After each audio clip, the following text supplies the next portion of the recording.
Buenas tardes,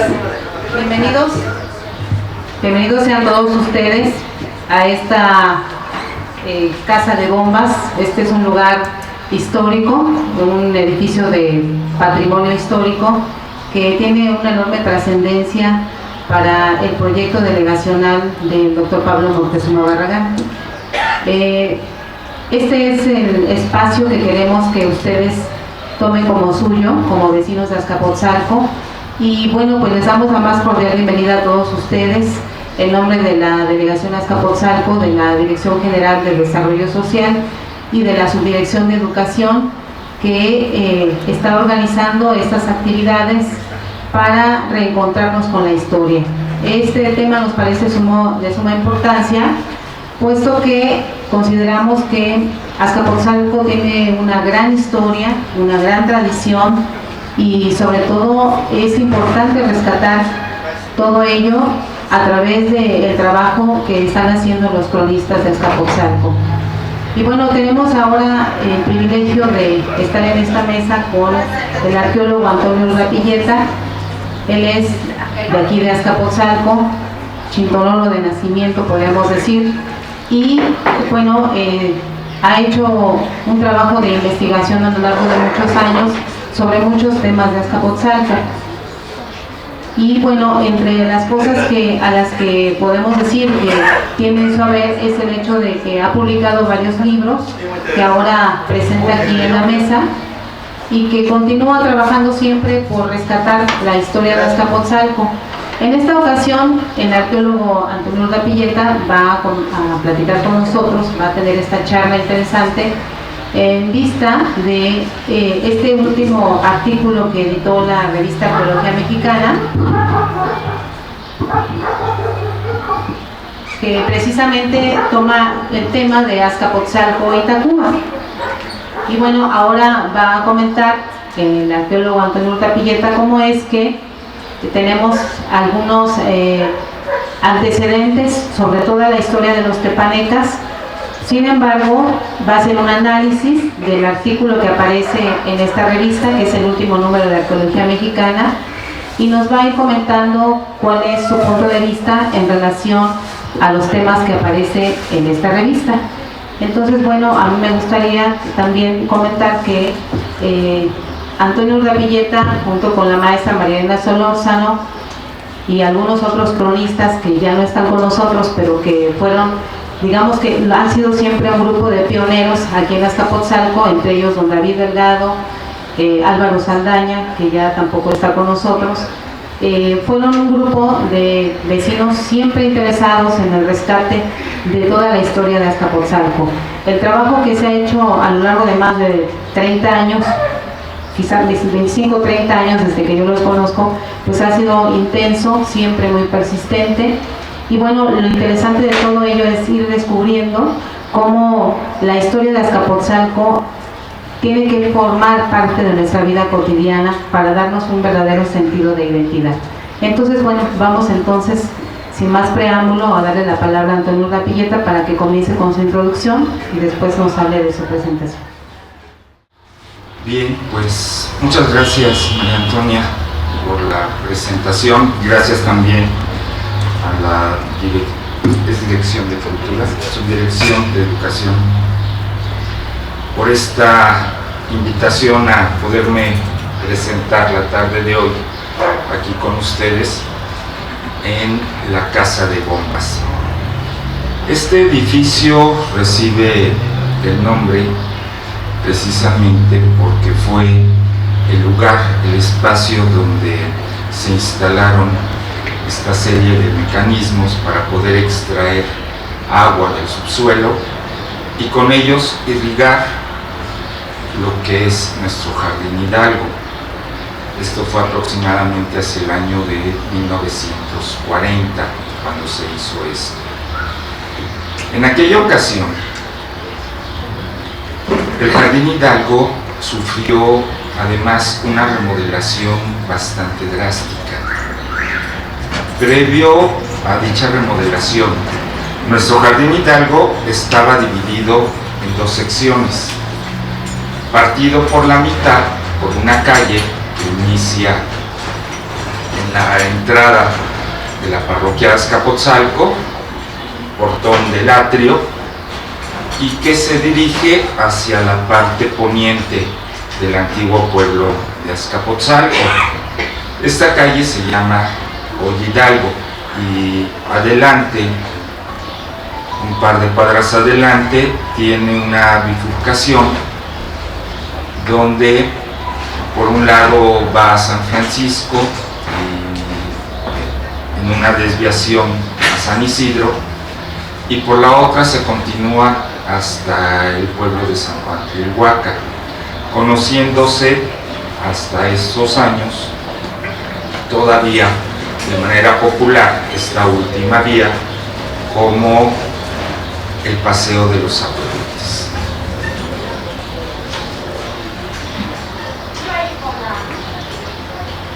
Junto con esta remodelación que tuvo el Jardín Hidalgo,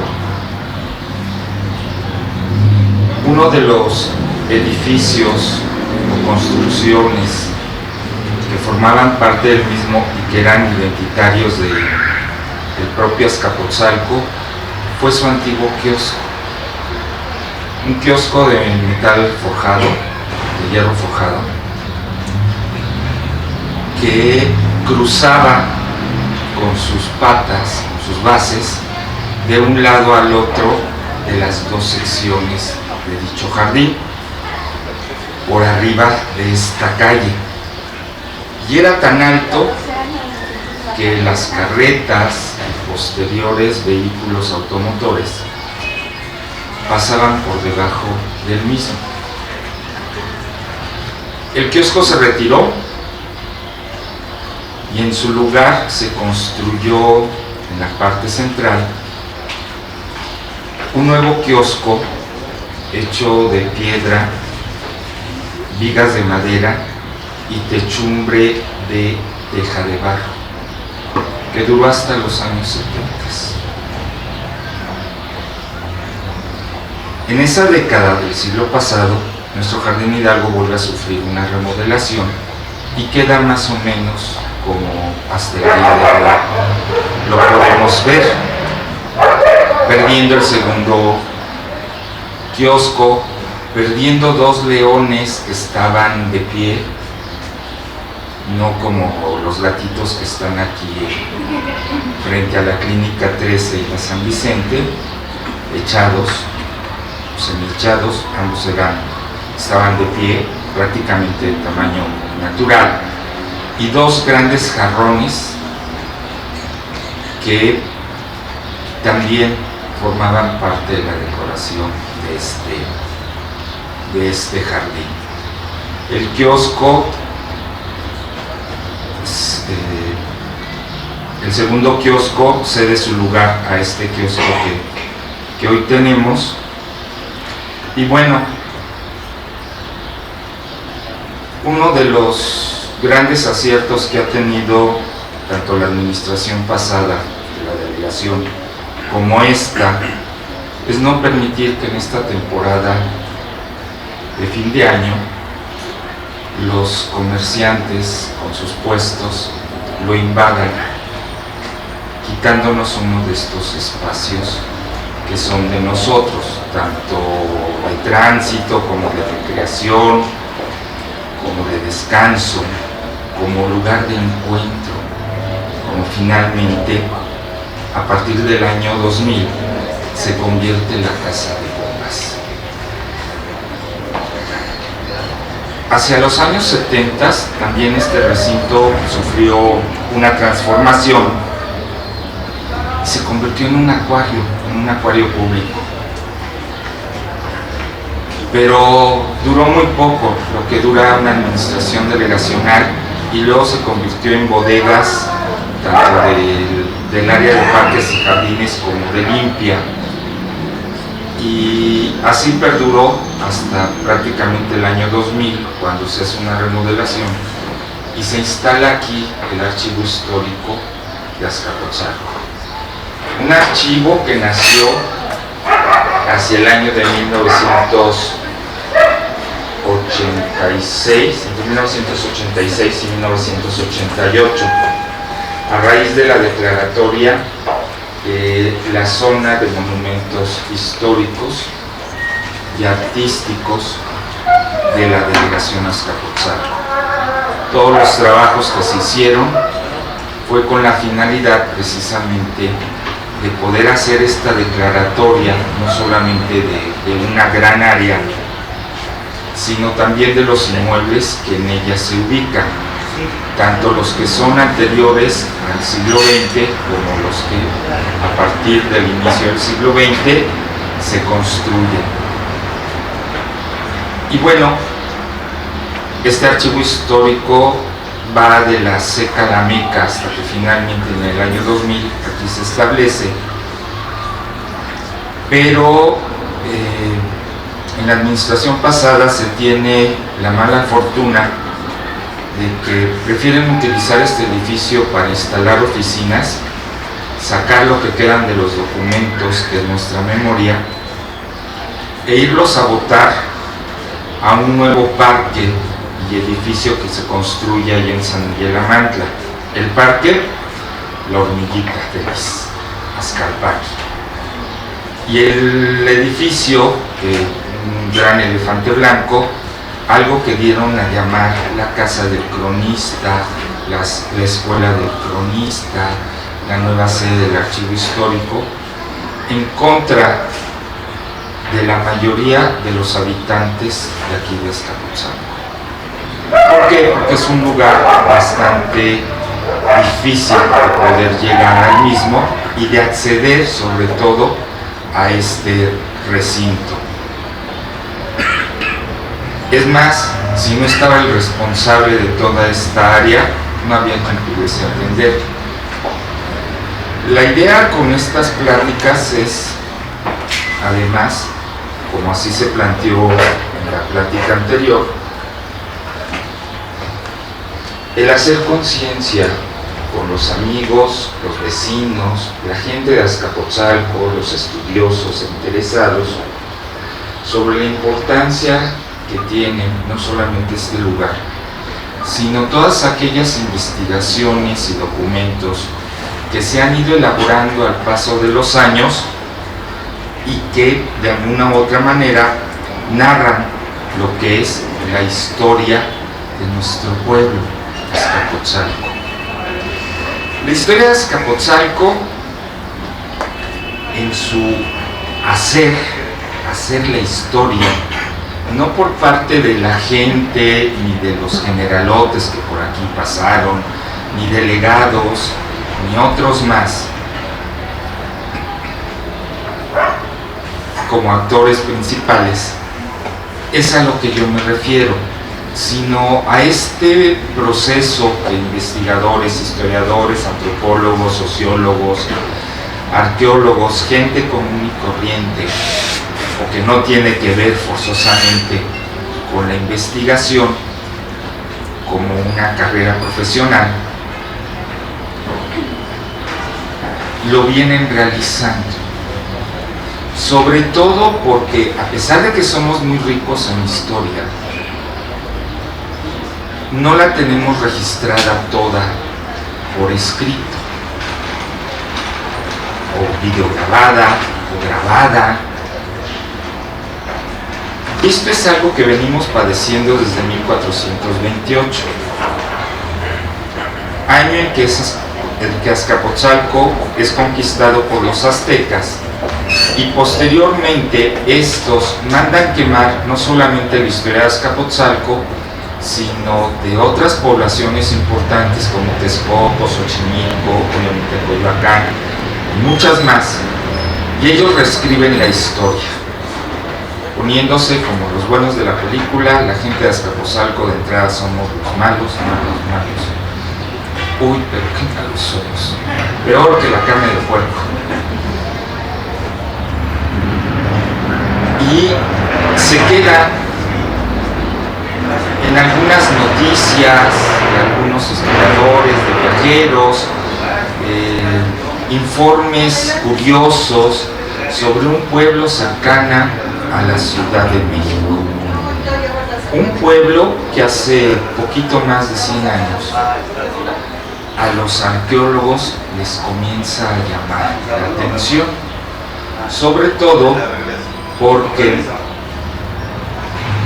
gran parte de las tierras de este pueblo precisamente vienen apareciendo a raíz del trabajo del campo que tienen los habitantes en sus parcelas, como otros más al extraer barros y arcillas para fabricar cacharros y finalmente ladrillos. Vienen apareciendo vestigios arqueológicos. Hace poquito más de 100 años es cuando los arqueólogos, deciden llegar aquí y averiguar qué es lo que está ocurriendo. Azcapotzalco, junto con la actual delegación Cuauhtémoc, principalmente el área que conforma el centro histórico de la ciudad, y la delegación Xochimilco, son los 3 lugares dentro del Distrito Federal donde más investigaciones arqueológicas se han llevado a cabo y que permiten tener una idea del desarrollo cultural que en el México antiguo se tuvo aquí en el Valle de México. Azcapotzalco ha sido por muchos años ejemplo de muchas acciones que van relacionadas precisamente con la cultura a nivel Distrito Federal. Como archivo delegacional, prácticamente, así con este título, fue el primero.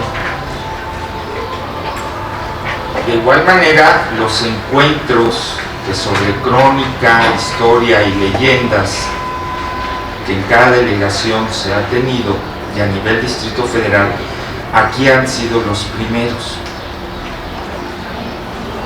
Y obviamente, en el caso de la arqueología, ya como una ciencia formal o una disciplina científica formal, aquí es donde se lleva a cabo la primera investigación con características científicas y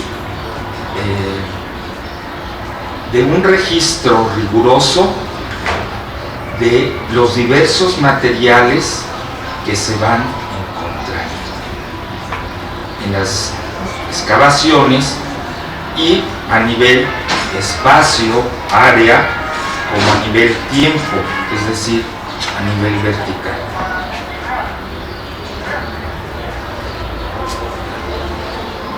La mayoría de estos trabajos,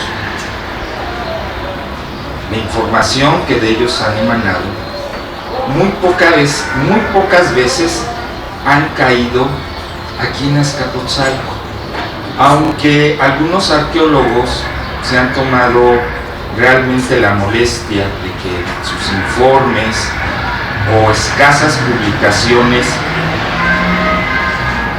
le sacan una copia y lo vienen a dejar aquí, a lo que era el antiguo archivo. Pero esto no permea a la población y a veces uno encuentra la información, alguien, y le extrae. El asunto es que sobre el Azcapotzalco prehispánico y sobre todo aquel cuya información nos la da la arqueología, prácticamente no se conoce. El mes pasado, la revista Arqueología Mexicana dedicó este número, el 136, dedicado a Azcapotzalco y Tacuba, los tepanecas y su herencia cultural.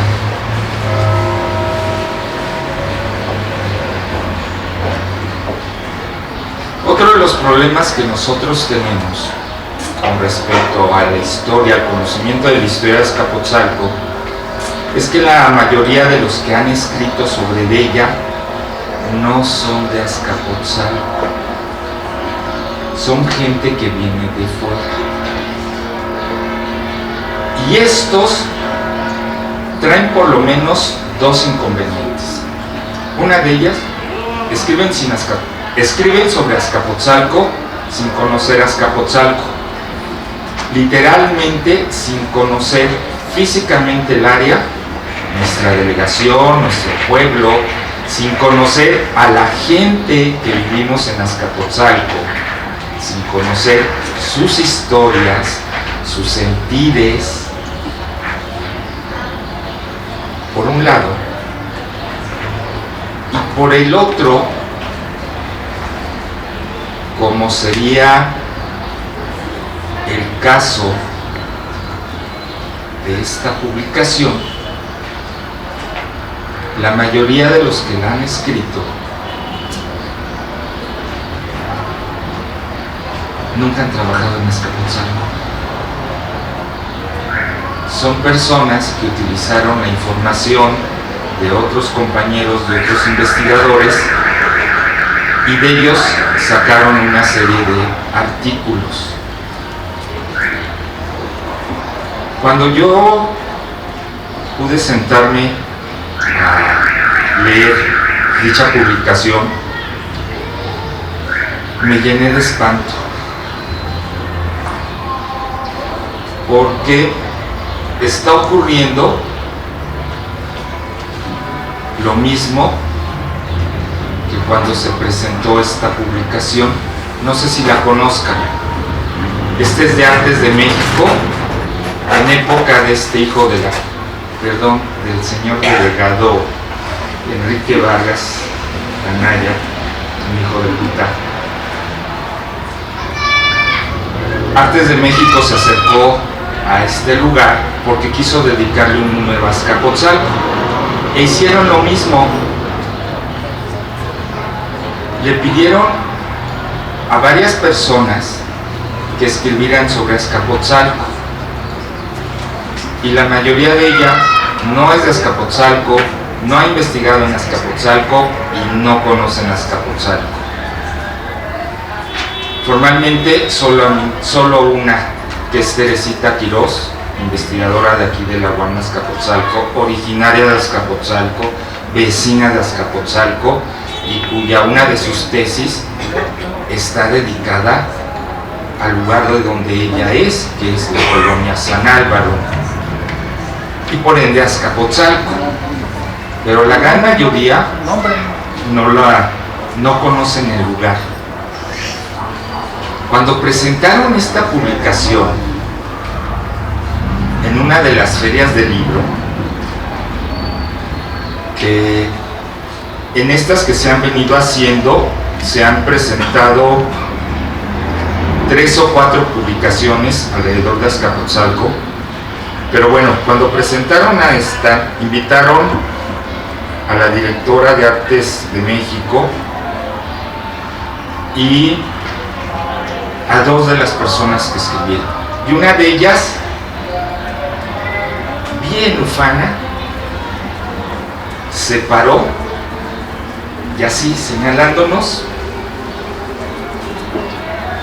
nos dijo: les venimos a mostrar las luces.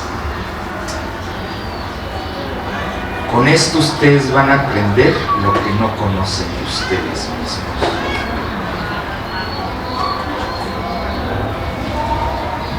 ¿Qué responderían los héroes del norte ante esta aseveración?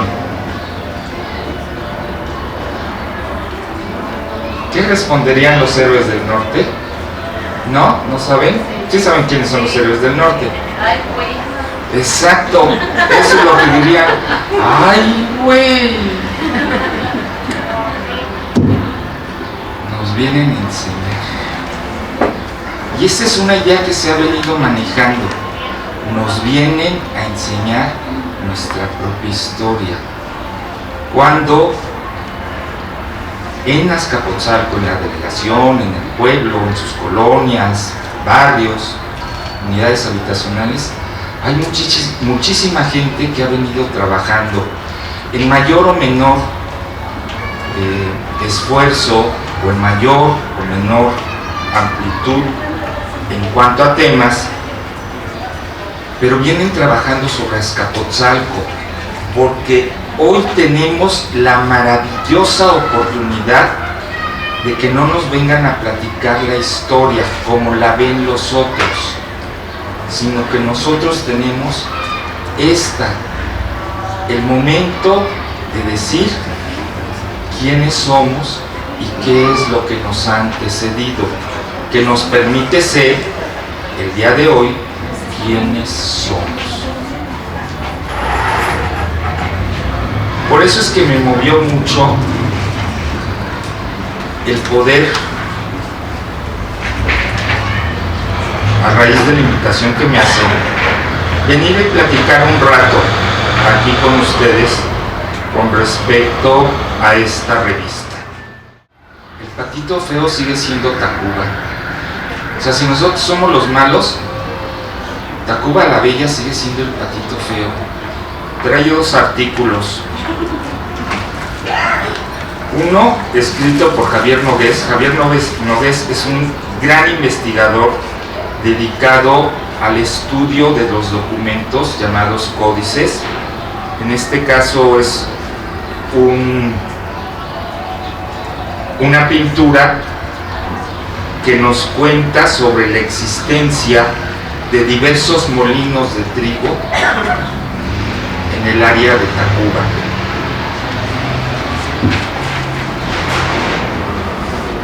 Molinos que todavía existen. Si ustedes se han fijado, cuando uno va a subir el puente de Tacuba, todavía del lado derecho está uno de estos molinos. Y algunas áreas, ya en los límites entre Tacuba y el municipio de Naucalpan, como Alce Blanco o Molino Prieto, reciben estos nombres por la existencia de este tipo de edificios que se dedicaban precisamente a obtener harina de el trigo y otro tipo de granos que después de la conquista se comenzaron a sembrar en las diversas haciendas que tanto en Tacuba como en Azcapotzalco se fundaron. El otro artículo es Los últimos días de Tacuba, escrito por Bernardo García Martínez. Él es un investigador del Colegio de México que se ha dedicado a ver el desarrollo urbano del Distrito Federal y otras localidades, pero específicamente del Distrito Federal. Y bueno, supongo que lo invitaron a hablar sobre Tacuba. Y prácticamente con este título, lo que está diciendo es que para mañana ya Tacuba no existe, como ocurre con algunos choferes de las peceras. Por ejemplo, en mi caso, cuando voy al hospital de Tacuba, del Iste, tomo la pecera que en la vía rápida, que viene del Rosario, que va para la torre de Pemex, y me preguntan cortésmente, ¿a dónde? A Tacuba, le respondo yo, no llego al metro. Porque no entienden que Tacuba no es nada más el metro y la iglesia, sino que era una ciudad, un pueblo bastante grande que abarca más allá de lo que es el área del metro y esta zona de los puentes. Digo, por algo se llama el Hospital de Tacuba, le seguimos llamando el Hospital de Tacuba. Sí, Tacuba se lo están acabando.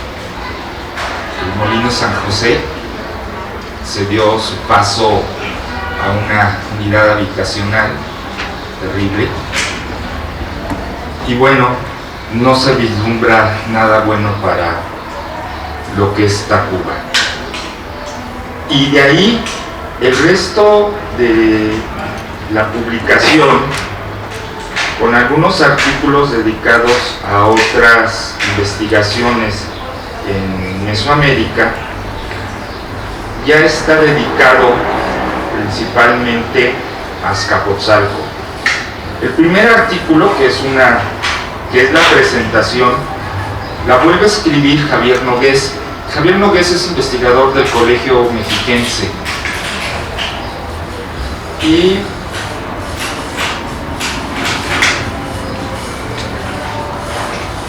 a pesar de que está en el Estado de México y que la mayoría de los documentos que él trabaja, que son sobre el Estado de México, estos están referidos o tienen una importante relación con Azcapotzalco. ¿Por qué razón? Porque la mayoría de estos documentos hacen referencias a Azcapotzalco. Aquí nos habla más o menos, hace un resumen de lo que va a ser el contenido precisamente de esta edición. Va a destacar la rueda de los señores tepanecas.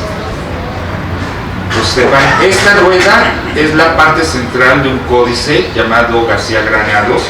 Es un códice de Chaloyan. Es un códice como de 2 veces este tablón, así de largo. Y en la parte central se encuentra esta rueda donde aparece Tezosomo y otros gobernantes de Azcapotzalco, y alrededor de él todo lo que son sus hijos, quienes él puso como gobernantes en muchos pueblos, ya sea porque los haya conquistado o porque a través de alianzas o fundaciones propias de los tepanecas los establece como señores o reyes de dichos lugares. Se supone que esta rueda fue copiada de las pinturas murales que en los palacios tepanecas de Azcapotzalco decoraban a los mismos. El palacio tepaneca se encontraba precisamente aquí, donde termina nuestro Jardín Hidalgo. ¿Alguien ubica la calle de Tecpan? ¿Sí? Aquí pasando, ¿no? Pasando la vía rápida. Tecpan quiere decir palacio. Es la calle que llevaba al palacio de los tepanecas. Entonces, el tlacuilo que hizo este códice, se supone, porque son de los últimos códices que se hacen en México, ya en la época colonial, viene a Azcapotzalco y lo copia de los muros de los palacios tepanecas. Por años la gente me ha dicho que es el Palacio de Maxtla, porque es una de las figuras que todavía en el imaginario de la gente de Azcapotzalco existe o se mantiene viva. Les voy a platicar una anécdota. ¿Alguno de ustedes ubica lo que era el gigante Cuitláhuac? Oyendo de la glorieta de Camarones hacia el gigante, del lado derecho, en la unidad, hay una iglesia, un pequeño templo. Es la iglesia de San Juan Coacalco, y junto a esta, en el anterior periodo de gobierno de Pablo Moctezuma, por iniciativa de un vecino de la zona, amigo Martín Borboa, le levantaron una estatua a Ixcoatl, el cuarto señor de los aztecas, porque según las crónicas, Ixcoatl nació en este lugar, en la zona de Huacalco. El día que se develó la estatua, me pregunta Pablo, ¿qué te parece? Muy bien, realmente muy bien. Finalmente no es un personaje que me agrade mucho, pero es un personaje que es originario de aquí de Azcapotzalco y qué bueno que se le haga este reconocimiento. Yo espero que la siguiente estatua sea la dedicada a Maxtla. Maxtla es el malo, me respondió. ¿Cuáles son las razones por las cuales... Sí, gracias. Las razones por las cuales Maxtla debería de tener una estatua en Azcapotzalco? Porque fue el último señor de los tepanitas, nada más. Y para que no se nos olvide de la memoria. Esa es la única razón. Sigo esperando que haya una estatua dedicada a Maxtla. El primer artículo del que habla la revista ya de manera formal se titula La fauna del Pleistoceno en Azcapotzalco, evidencias y reflexión, y está escrito por Joaquín Arroyo Cabrales y Felisa Aguilar. Joaquín Arroyo es un biólogo que trabaja para el INAH, que se ha dedicado se ha especializado en la investigación de la fauna de la edad del hielo, los mamutes, camellos, bisontes, mastodontes, caballos, muchos bichos grandotes que había en aquella época. Y Felisa es una investigadora del INAH también, pero que trabaja en Coahuila, lugar donde también han aparecido restos de la fauna pleistocénica o de la edad del hielo, además de restos fósiles de la época de los dinosaurios. Ninguno de los dos excavado en Azcapotzalco, ninguno de los dos ha excavado este tipo de bichos aquí mismo en Azcapotzalco. Y lo que hicieron fue retomar los informes de los arqueólogos que excavaron durante la construcción de la línea 6 del metro, que iba en un tramo del Instituto Mexicano del Petróleo hasta el Rosario, ya que, si alguno de ustedes se acuerda, el primer tramo que se construyó de esta línea y que se echó a andar iba de Martín Carrera al Instituto del Petróleo, y después, bueno, vino esta ampliación. La ampliación se hizo prácticamente sobre la antigua calzada Azcapotzalco-La Villa. ¿Qué implicaba esto? Que sobre la calzada iban a encontrar asentamientos humanos prehispánicos, de origen prehispánico, como es toda la zona de las Salinas, San Andrés, Huautla de las Salinas, San Pedro, en el área de lo que fue el lago. Y ya en tierra firme iban a tocar sitios como el barrio de Santa Catarina, San Marcos, un pedacito o las orillas de Santo Tomás, y se iba a continuar pasando igual a las orillas de San Martín, Xochinahuac, para posteriormente llegar a lo que va a ser la estación terminal en los terrenos de la antigua hacienda del Rosario. En el artículo nos habla de la importancia que tiene la megafauna, sobre todo los grandes elefantes paquidermos que aquí vivieron, donde destacan que existen formalmente dos variedades de mamutes en América. El mamut emperador, que es un bicho de arriba de 4 metros, es el más grande que haya existido, y que de acuerdo a ellos aquí no hubo. Y otro de menor tamaño que se le identifica como el mamut colombino. no era lanudo como el emperador, se parecía muchísimo a un elefante, más grande que un elefante africano, y que de estos prácticamente 8 osamentas casi completas fueron localizadas a lo largo de este trazo de la ampliación de la línea 6 del metro. Viene un cuadro donde nos dice que algunos de estos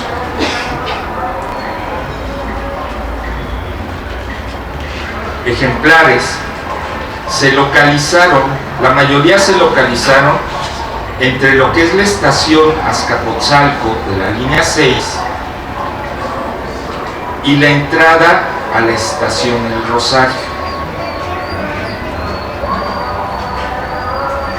A mí me tocó ver uno de estos, por lo menos, aquí en la estación Azcapotzalco, donde fue localizado otro, y restos de otros más dispersos entre diversos tramos. Me llama mucho la atención que no hacen más referencia, más que en una pequeña notita por ahí, que también se encontraron restos de bisonte, de caballos y de camellos a lo largo pues de este trazo. Perdón, señor, todo esto aquí en Azcapotzalco, en lo que es el eje de trazo de la línea 6 del metro, desde la estación Azcapotzalco, aquí adelantito de Coachilco, hasta llegar a la entrada de la estación El Rosario.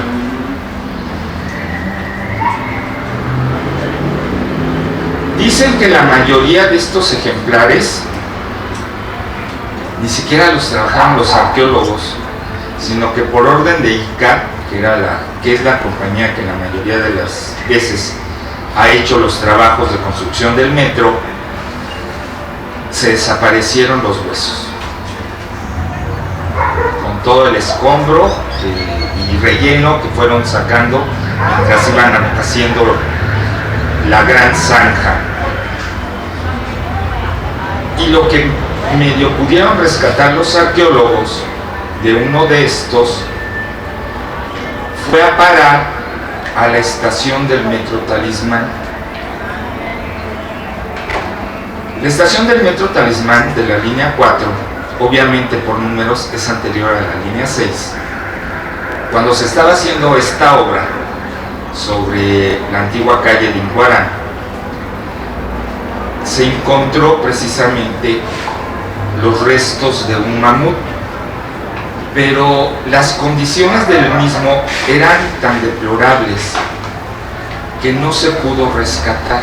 A los arqueólogos se les deshizo entre las manos. A alguien se le debió de ocurrir durante este proceso de construcción de la línea 4 y la exploración de su mamut que para identificar la estación Talismán pudiese ser la imagen de este gran elefante. Y si ustedes lo traen a la memoria, recordarán que el símbolo de la estación es precisamente el dibujo de un mamut, y en uno de sus accesos hay una ventana arqueológica donde se exhibe los huesos de uno de estos bichos.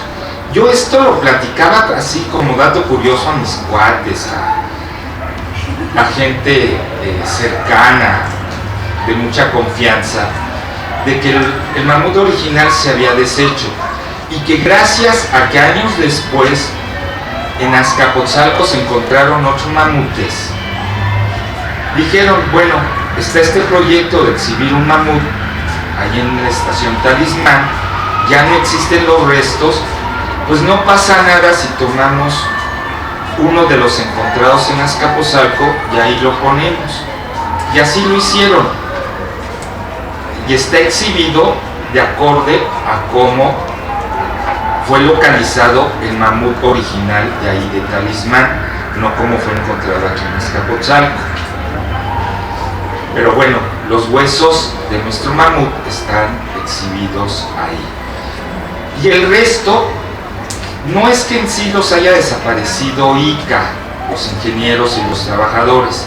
El resto lo sigue teniendo el INAH, que eso es lo que me llama la atención. Porque dicen que los desaparecieron cuando el INAH todavía los tiene. ¿Por qué puedo asegurar eso? Yo no trabajo para el INAH. Porque en una reunión, en la anterior administración de Pablo Moctezuma, con la gente del INAH, a Pablo le dijeron, estando yo presente, vamos a hacer algo para que Azcapotzalco tenga un museo. Pero no se metan en broncas de construir un museo. Ustedes lo que necesitan para empezar a hacer un museo es tener con qué llenar este museo. Yo les doy todo lo que ustedes quieran. ¿Qué quieren? Un mamut completo, hasta los pocos objetos de oro que hemos encontrado en Azcapotzalco. Yo se los doy, no hay problema. No fructificó esta propuesta, que nos hubiera permitido tener en aquellos años un importante museo para Azcapotzalco. Pero el asunto es este: los huesos de los mamutes, como de los caballos, bisontes y camellos, todavía existen y están allí en bodega, esperando que alguien los pueda rescatar para que la gente los conozca y podamos presumir. No sé si alguno de ustedes se acuerde que afuera de la estación Azcapotzalco, en uno de los muros que delimita uno de los jardines, algunos de los vecinos de ahí de La Reynosa hicieron un mural donde se veía un tren del metro y arriba de él un mamut con sus colmillos y todo, porque es parte, vuelvo a lo mismo, es parte del imaginario.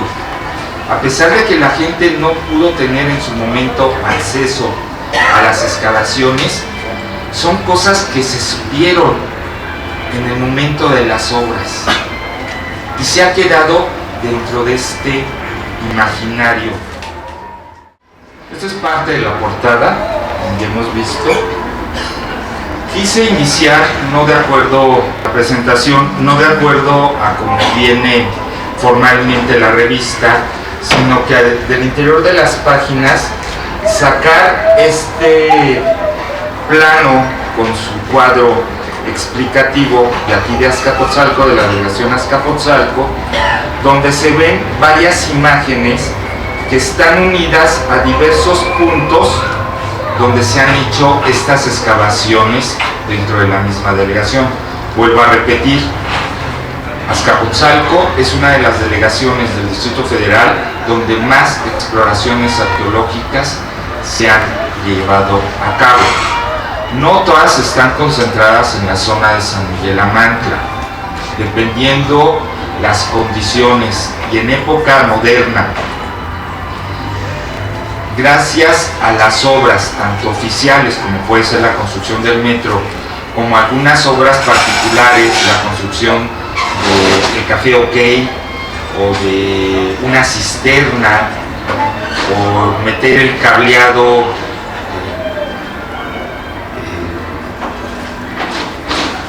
ya sea de Telmex o de la compañía de Luz y Fuerza, o los ductos de gas, y que gracias a esto aparecen vestigios arqueológicos. Las gentes que llegan a tener conciencia, que en su gran mayoría no trabajan en la delegación Azcapotzalco, para desgracia de nosotros, dan parte al Instituto de Antropología, y estos vienen a verificar, y dependiendo la inspección que realicen, llevan a cabo o no estas exploraciones. Como comento, la mayoría de ellos, de los trabajos o de las referencias sobre trabajos arqueológicos, están pensadas hacia San Miguel Amantla, pero no es el único lugar, y esto nos permite conocer este desarrollo cultural y presencia de seres humanos que a lo largo del tiempo ha tenido Azcapotzalco. Los restos paleontológicos de la megafauna hasta este momento no están asociados a evidencia de actividad humana, no los podemos relacionar. Podemos suponer, imaginarnos que junto con ellos en alguna parte debieron de andar estos cazadores de mamutes, como se les ha identificado, buscándolos como presa para poder sobrevivir. Pero bueno, no tenemos esa evidencia. Algo que no se menciona en el artículo de la fauna es el que se encontraron unas bolas de piedra de este tamaño a la entrada de lo que hoy es el paradero de ahí de la estación del Rosario. Fueron muchas.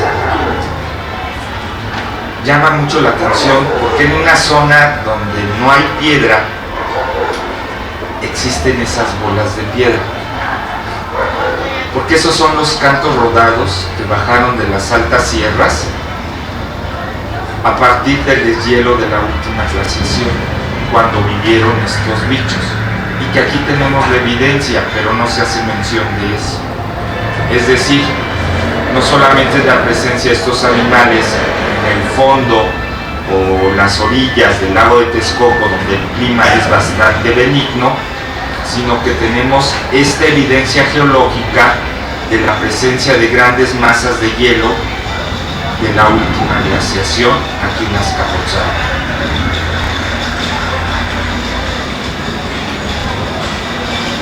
De las fotografías que aparecen en la revista está esta donde los compañeros están excavando ya sean algunas costillas de uno de estos animales, y esta otra fotografía que no sé si la tenga en línea. Esta fotografía le perteneció a nuestro querido amigo Álvaro Saldaña, del cual Toña hizo mención hace unos minutos. Álvaro Saldaña vivía 2 metros o 5 metros a un lado de lo que es la estación del metro Azcapotzalco, y él fue testigo cotidiano de todo lo que apareció en este lugar, y como tal tuvo la oportunidad de tomar esta foto de una de las patas del mamut que se encontró ahí. Esto es importantísimo y no nos lo dice la revista, que el mamut que murió en la zona de la estación Azcapotzalco del metro murió enfangado. Era una zona de lodos, de pantano, y con el peso del mismo animal se hundió y ya no pudo salir. Y prácticamente los arqueólogos lo encontraron en su posición anatómica de los huesos. Qué chido, ¿verdad?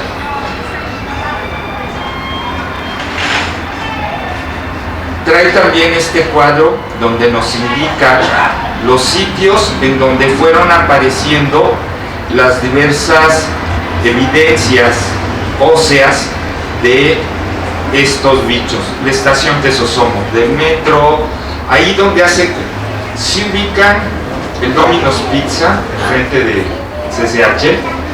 Bueno, unos metros antes, la calle se mete para hacer curva y de Aquiles Cerdán, porque por ahí va los túneles del metro para entrar a la estación del Rosario. En esa curva aparecieron otros de los mamutes.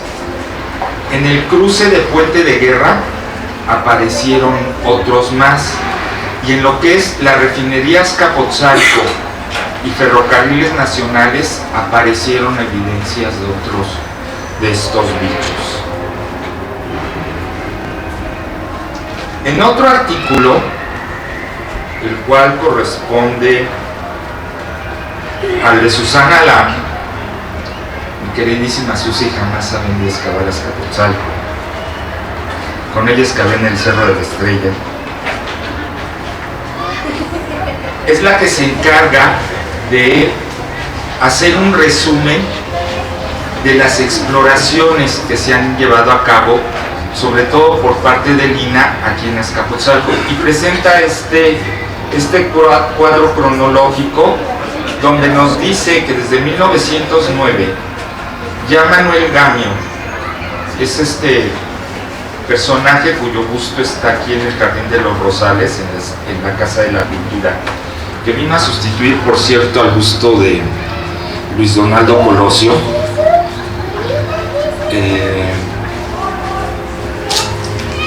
Él fue el primer arqueólogo o investigador que realizó exploraciones arqueológicas precisamente en Azcapotzalco, mucho antes de que él, de manera formal, se metiera a estudiar arqueología a la Escuela Internacional de Etnografía y Arqueología, que se fundó aquí en México hacia 1911. Entonces, desde 1909, Manuel Gamio viene realizando estas exploraciones aquí. La mayoría de ellas la realiza en San Miguel Amantla, en varios lugares de San Miguel Amantla. Otras más las hace alrededor o cercano a lo que va a ser el templo de Santa Lucía. Bueno, ahí dice montículo arqueológico en la parte baja. Se ve un cuadro con una línea al centro. Esa es la iglesia de San Miguel Amantla. Luego adelantito dice Santa Lucía, ahí también hizo exploraciones. Y luego aquí adelantito de la estación Camarones del metro también hace exploraciones en Santa Polonia. Y finalmente hace otras excavaciones más aquí en el atrio de la parroquia de Azcapotzalco. Esto le permite a él conocer en un área bastante grande la presencia de los diversos tipos cerámicos que hasta ese momento se conocen y que son identificados con los nombres de los cerros, teotihuacano y azteca.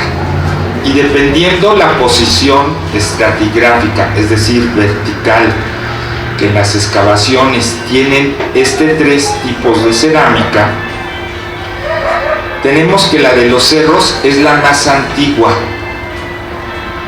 aquí en Azcapotzalco. Luego viene lo teotihuacano y finalmente lo llamado azteca. A partir de esas exploraciones, por ejemplo, es un brasero teotihuacano que apareció allí en Santa Lucía. Y está exhibido en el Museo Nacional de Antropología. Gamio lo publica en la población del Valle de Teotihuacán hacia 1922. Es decir, pasaron más de 10 años antes de que muchos de estos trabajos pudieran ser conocidos. De hecho, este plano también es de esa publicación. En su momento, Gamio fue la persona que más supo sobre la arqueología de Azcapotzalco, a pesar de que atrás de él llegaron otros investigadores como William Niven, como George Byron, Alfredo Tozer, Ramón Mena y otros más, también a hacer exploraciones, y que se encontraron, en el caso de Niven, con una gran sorpresa: que la gente de San Miguel Amantla les metía figurillas falsas a las excavaciones en las noches. Y el otro, muy emocionado, al día siguiente las encontraba, veía que no era nada parecido a la cerámica de los cerros, nada parecido a la cerámica teotihuacana, ni nada parecido a lo azteca, y entonces era algo único, y le dieron por llamarlo el tipo tepaneca de Azcapotzalco. Y todo el mundo les aplaudió porque era algo único. Cuando Gamio lo lee, inmediatamente escribe un artículo que se llama Escandaloso fraude arqueológico, el llamado tipo tepaneca de Azcapotzalco, y les comprueba que es la misma gente de San Miguel Amantla que hace figuritas, que hace ollas, que hace cazuelas y ladrillos, hacen figuras feas, malhechotas, y se las meten en la excavación en la noche, y al día siguiente los otros las encuentran y se llevan el gran chasco de su vida al paso del tiempo.